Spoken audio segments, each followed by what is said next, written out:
Hello. If you get 8 in IELTS speaking, I believe that would be the happiest moment in your life. Now, my question is, how would you describe your feelings of happiness in an idiomatic way? If you don't know, I have a good news for you because in this video, I'm going to share 6 idiomatic expressions to express our feelings of happiness. So, what is the first one? The first one is I was over the moon. So you can say, when I got the good news, I was over the moon.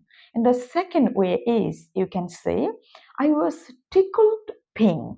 You can say, when I got the good news, I was tickled pink.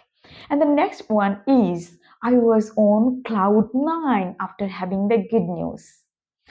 And next expression is kind of common, but still you can use it in an idiomatic way. You can say, that made my day. So you can say, the good news made my day.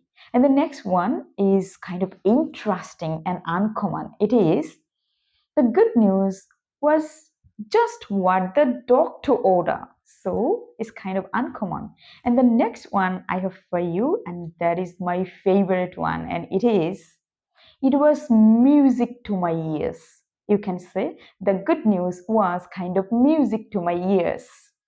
So use this.